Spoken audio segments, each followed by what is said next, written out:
Good morning, Ruth. It's great to have you here for our Mums at Work networking event, and I'm so excited to hear your presentation on how to create interesting and engaging content. So away you go.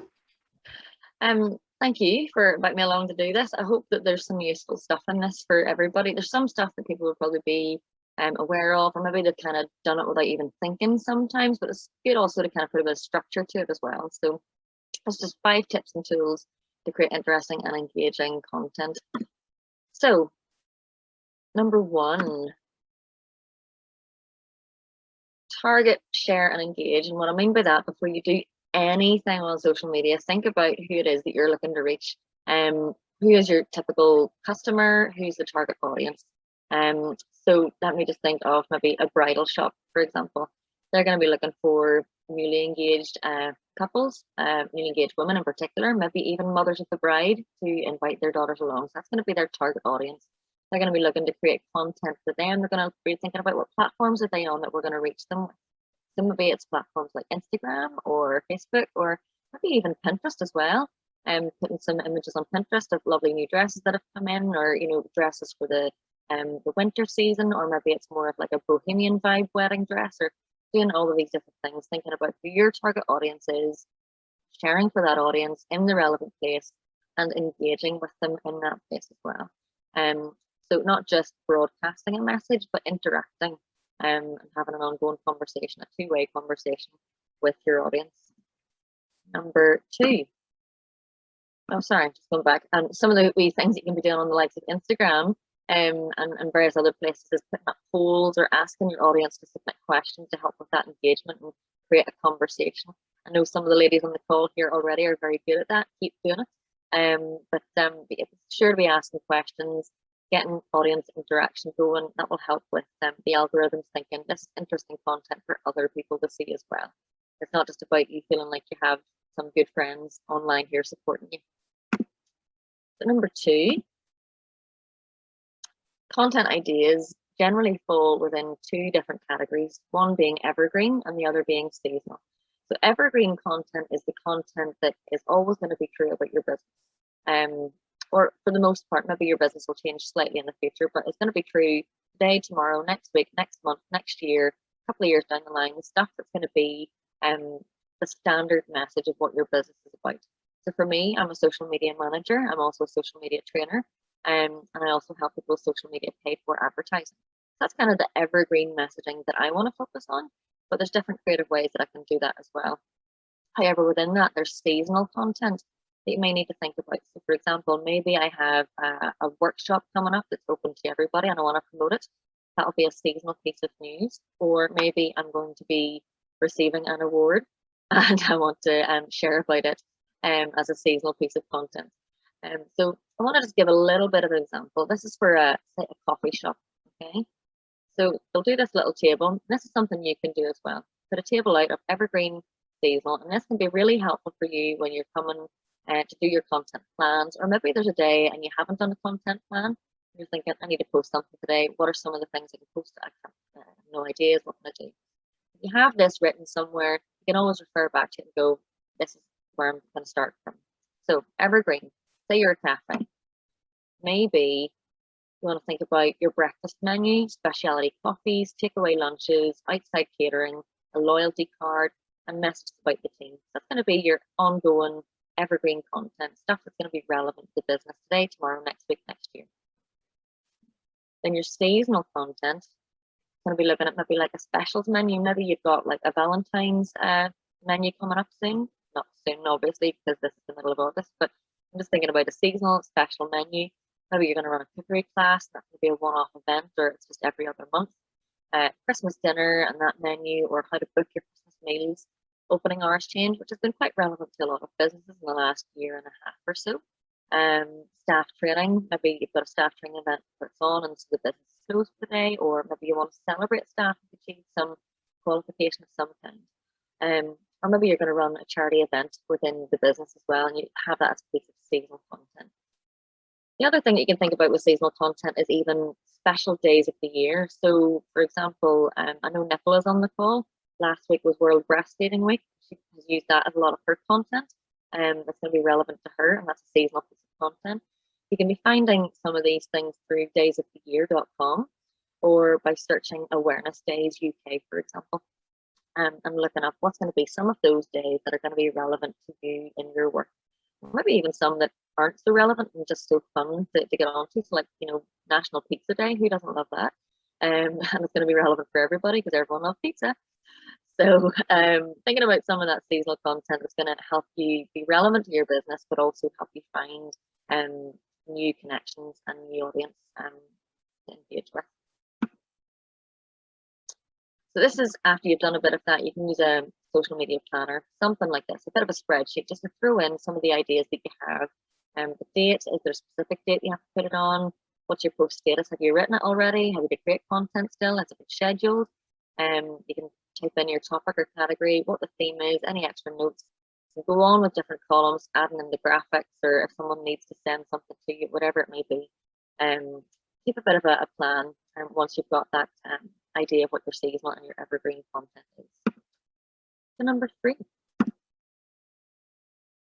post structure. And this is a structure that I would teach to a lot of people. It's very simple: hook, look, took. And I want to walk you through an example of it that I had done for a client about a year ago. So this is Madlug. I don't know if you've heard of Madlug before. They're a company based in Armagh now, and they sell bags basically. They make a difference luggage, MAD luggage, Madlug. And what they do is they sell a bag, and when you buy a bag, they also give a bag to a child who lives in foster care or in the care system. So I want to go through this post just to give you a bit more flavour as to what it's about, but how they use this look took thing within their posts. So firstly, the first hook in Instagram in particular would be the graphic, the image. So this is applicable to most platforms. The graphic or the image, the video is going to be the instant hook. But within the copy of a post, you can also think about this structure as well. So here, because on Instagram in particular, you only see the first couple of lines underneath the photograph, underneath the image. You need to have a really captivating piece of text that's going to keep them hooked into reading the rest of what it's about. They've written there are over 40,000 children enter care every year across the UK and Ireland. So that's already got you interested. Wow, I didn't know that. Let's learn a bit more. So here's the look. They're getting you to look a little bit more as to what it's about. So one child moves approximately every 15 to 20 minutes. Many of these will carry their belongings in bin bags or plastic shopping bags. This is wrong. Every child should travel with dignity. And then the took is the action that you want them to take. This is a very subtle way that they've asked you to take action. It's not asking you to buy now or learn more or go to our website, but it's saying with every bag you purchase, one is given to a child in care. So no child carries their life in a bin bag. So it's a very subtle way of getting you to take action by buying the bag and making a difference to these young people. And it's a structure that we can apply to lots of different things. And I'm just thinking, I'm going to show you a video in a second here. I'm not sure if I have set up my sound sharing. There we go. So I'm going to show you in a video format, and it also reinforces what I was saying about the seasonal content as well. So this is a TikTok video. It's very quick, but it gives you the idea of the hook, look, took. There are 2 types of content that you can be creating here on TikTok. Number 1, calendar content. This includes anything like current events or news, and also anything that's considered a trend. Think about it as content that only is really relevant for a finite amount of time. Number 2, evergreen content. This includes educational content like tutorials and how-tos, motivational content where you share advice or share a lesson, or storytelling content where you take your audience on a journey or share about your own personal experience. Evergreen content is content that's relevant now, in a week, 6 months, and even beyond. So tell me in the comments below, do you focus more on calendar content, evergreen, or a mix of both? She got you hooked at the start there by saying, I'm going to give you these tips for TikTok, and then give you the information with the look. And at the end, the action she wanted you to take was to comment with, you do evergreen, seasonal, or mix of both. So it's a very simple format to help you think about when you're writing your content or preparing your content, using that little order. And sometimes you can do it slightly out of order and get the took near the top, but think about that making sure you've got all of those steps involved in your content when you're creating it. Number 4. So I want to give you a few tools of different apps and things that are very simple and straightforward to use for creating things. So graphics to start with. Canva. I know Sinead's a good user of Canva and you're a big advocate for it. I'm a big advocate as well. And Word Swag would be another one. Sorry, I've just got to give you a second. Hello. So Canva can be great for creating all sorts of graphics. Actually, this presentation is created in Canva. And you see all the animations in it and stuff. So you can create your content for your social media with a little bit of animation. Maybe it's just putting a photograph in with a couple of dots or lines or something that's going to be a little bit of extra of an accent to it and animate it. And there's a video instantly done for you. Canva can be quite handy as well for if you're creating an image for Instagram, you want to use it on Twitter, you can resize it for Twitter too. You can include your own branding colors, making sure it's going to be on brand every time. You can do all sorts of different things within Canva that's either free or relatively cheap if you buy the pro version. Word Swag is a really simple app on your phone where you've got a photograph and you want to add a bit of text over it with a nice look to it very quickly. We've got some nice templates there. You can do that on your phone as you're out and about. Maybe you've seen something and you think, right, I'm gonna just get this done now and get it done quickly. Word Swag can be handy for that sort of thing. And then layout can be great for getting multiple images. I'm just going to show you a few examples of Word Swag and layout. So Word Swag, there's one there. I input the photo and wrote in the text, and it's created this image for me, which is quite nice and can be used for maybe a jewelry company, for example. Or maybe it's for displaying this necklace and selling that, or maybe it's for the makeup. So it could be good for just doing a quick throw together of a post. And then layout, done by Instagram, actually, this app. You can throw in several photos together, create a nice layout of them all together as a bit of a collage, and use it as one image within your content too, just for something different to mix it up in your feed as well. So video, few apps for video. Splice and iMovie would both be very useful on the iPhone. And these are good for editing, for adding in sound, for just cropping out maybe the start and the end of something that you've created and you're like, oh, is this recording? Let's cut that little bit out. You can tidy up, or you can add in slideshow photographs even if you don't want to do a video. So these apps can be really good for that. InShot is good on all makes of phones. It's available on all makes of phones. And TikTok, I know people think of it as a social network, but it can be a great tool just for creating videos. They've got some great filters and effects and lots of audio to work with as well. You can add text really easy. So it could be a handy tool just for creating video to use on another platform altogether. And then if you ever are looking at extra sound or music to put to graphics or to videos or whatever, Ben Sound and FMA are both free music and audio file websites that you can be searching for. Maybe that's the elevator music feel or whatever, and maybe you want a romantic feel, a more energetic feel, whatever it may be. They've got it all on both of those platforms and all for free as well. Sometimes they'll ask you to credit the creator within your post, so you can do a little credit to and then tag the person who's created the sound file. But it's all useful to know that for creating videos, or maybe getting a feel to what you're creating. Number 5 is it's about me. Don't just post about your products or your services. Help people get to know you, because I guess we all understand that people buy from people. People want to relate to the person they're buying from, particularly if it's a service as well. You want to know who it is they're going to be working alongside or working with, getting to buy from.